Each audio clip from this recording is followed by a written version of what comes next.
Hey guys, welcome back to my channel. इस video में मैं आपको थाईलैंड के बजट और इटनरी के बारे में बताऊंगी। मैं तो वहाँ पे कुछ 2 महीना रुकी थी एंड मैंने स्कूबा डाइविंग भी किया था, तो जो मेरा बजट और मेरा इटनरी है वो आपको मतलब सूट नहीं करेगा। बट अगर आप 10 दिन के लिए जा रहे हैं, 1 हफ्ते के लिए जा रहे हैं या 2 हफ्ते के लिए जा रहे हैं तो आप ये सारी जगह एक्सप्लोर कर सकते हैं एंड आपको अप्रॉक्सीमेटली इतना बजट लगेगा जो मैं आपको आगे की वीडियो में बताऊंगी। तो लेट्स गेट स्टार्टेड। तो सबसे पहले तो हम आते हैं बजट के बारे में। तो सबसे पहले है तो आपको फ़्लाइट्स का देखना होगा।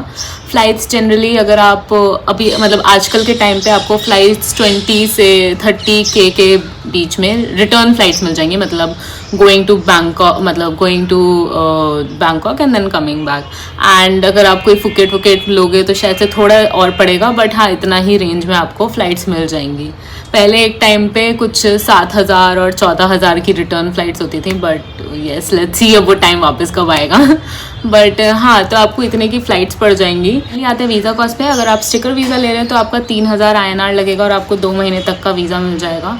अगर आप वीज़ा ऑन अराइवल के लिए ऑप्ट कर रहे हैं तो आपको अराउंड 4,500 लग जाएगा INR एंड आपको 15 से 30 दिन के बीच का वीज़ा मिल सकता है। मतलब अब तो 30 दिन का वीज़ा बंद कर रहे हैं मार्च में, पता नहीं वो एक्सटेंड करेंगे कि नहीं करेंगे, तो उस पर डिपेंड करेगा।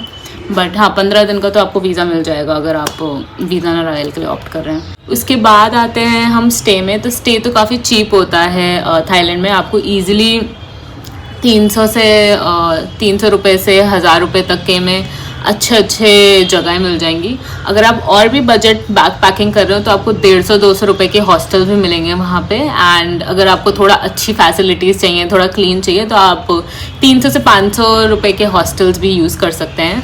मैंने काफ़ी हॉस्टल्स यूज़ किए थे वहाँ पे। जैसे बैंकॉक में तो मैंने 3 हॉस्टल्स यूज़ किए थे। जी थाई हॉस्टल था, उसके बाद एक फ्लॉय हॉस्टल था एंड उसके अलावा भी एक और हॉस्टल था जिसको मुझे नाम नहीं याद आ रहा। बट बट इन सब का कॉस्ट उतना ही था कि 150 से 400 के रेंज के बीच में ही था। तो येस, तो आप वो यूज़ कर सकते हैं।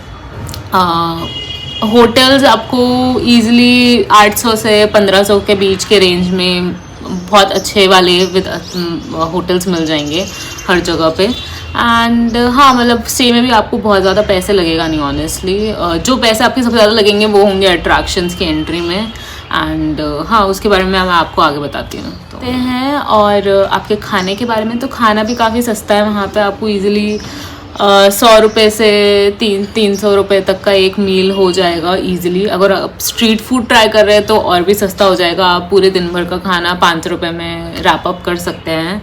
और हाँ, मतलब लोकल अगर डिश आप ज़्यादा ट्राई करेंगे तो ऑब्वियसली आपको सस्ता पड़ेगा। अगर आप वहाँ पे जाके इंडियन खाना ढूंढेंगे तो प्लीज़ आप फिर रेडी हो जाइए ज़्यादा पैसे स्पेंड करने के लिए। And yes, one important thing is कि वहाँ पे नॉन वेज ज़्यादा मिलता है, तो शायद से वेजिटेरियंस को थोड़ा प्रॉब्लम होगा, बट वेजिटेरियंस के भी ऑप्शंस होते हैं। एंड अगर आपको कुछ नहीं मिलता तो आप हमेशा वहाँ पे नूडल्स वगैरह ख़रीद सकते हैं, ग्रॉसरी मार्केट से चीज़ें ख़रीद सकते हैं, तो वो भी ऑप्शन है वहाँ। कमिंग टू पब्लिक ट्रांसपोर्टेशन, तो जो सिटी में है, जैसे हमारा बैंकॉक सिटी में तो बहुत सारे ऑप्शन हैं आपके पास। बसेज हैं, स्काई ट्रेन है, सबवेज हैं, बहुत सारे ऑप्शन हैं एंड सब रिलेटिवली काफ़ी चीप हैं। आपको 20 रुपये से 50 रुपये मैक्स में इधर से उधर पहुँचा देंगे। बट बाकी सिटीज़ में आपको इतने ऑप्शन नहीं मिलेंगे एंड स्पेशली आइलैंड्स पे, जैसे कोटाओ आइलैंड अगर आप जा रहे हैं तो वहाँ पे ये पब्लिक ट्रांसपोर्टेशन नहीं है। वहाँ पे आपको या तो स्कूटी रेंट करना पड़ेगा जो आपको 400-500 बात का पड़ेगा पर डे। और हाँ, वहाँ पे या तो आपको कैब्स वगैरह यूज़ करनी पड़ेंगी, कैब्स या फिर जो भी उनका ट्रांसपोर्टेशन वहाँ पे अवेलेबल है।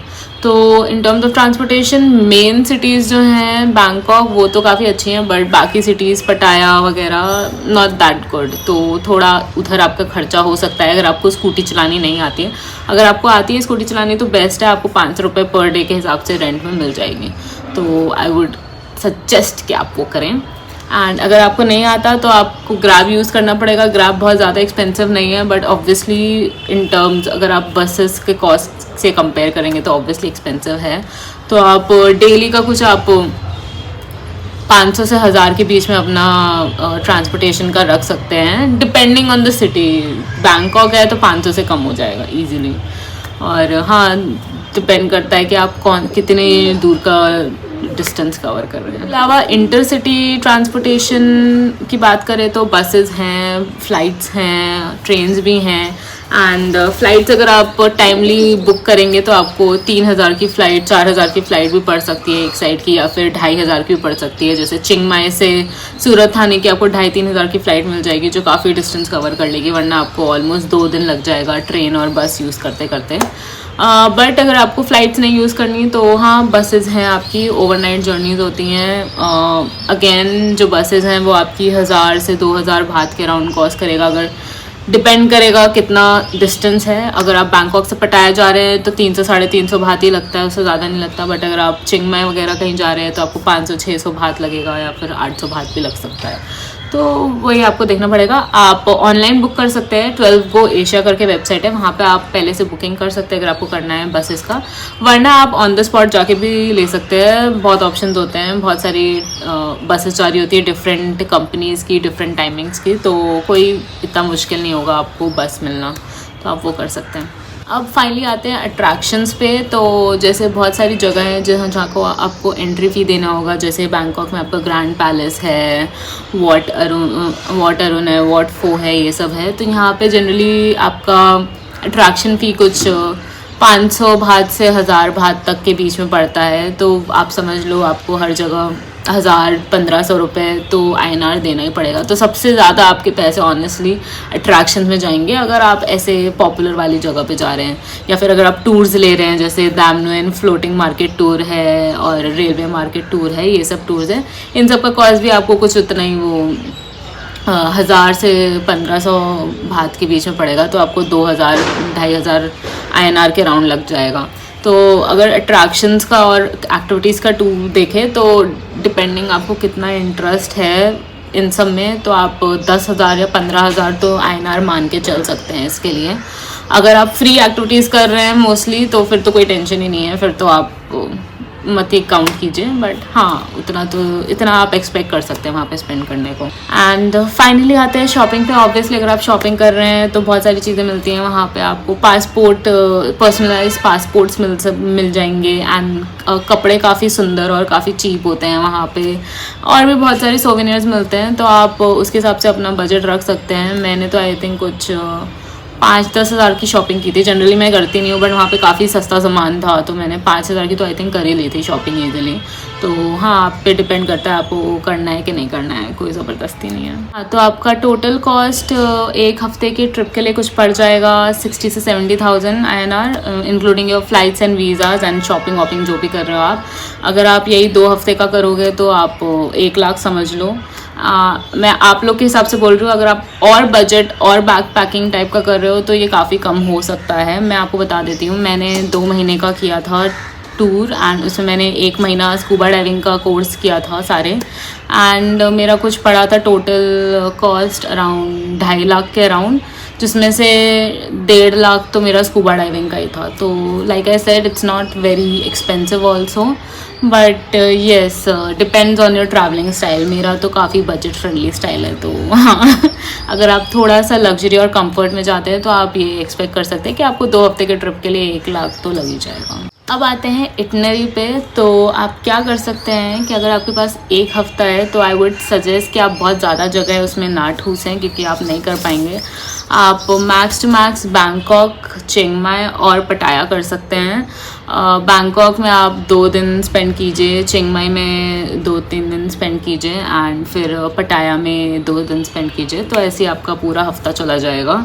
करने के लिए जो भी है वो सब तो मैंने दूसरी वीडियो में बताया है, तो आप वो देख सकते हैं कि बैंकॉक में क्या कर सकते हैं ऑल। एंड पटाया वाला वीडियो मैं रिलीज़ करूँगी सून।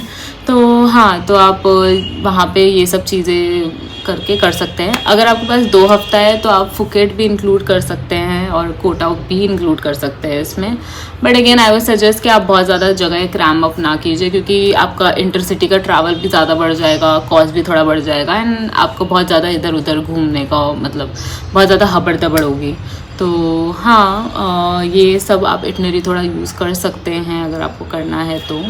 बट येस, बाकी बहुत सारी सुंदर प्लेसेस हैं थाईलैंड में कवर करने के लिए, जैसे चिंग माई है, चियांग राय है, अयोध्या है, कंचनबुरी है, फुकेट है, उसके बाद पटाया भी है, खाओ सॉक नेशनल पार्क करके है वो है, को टाओ है, को फंगन है,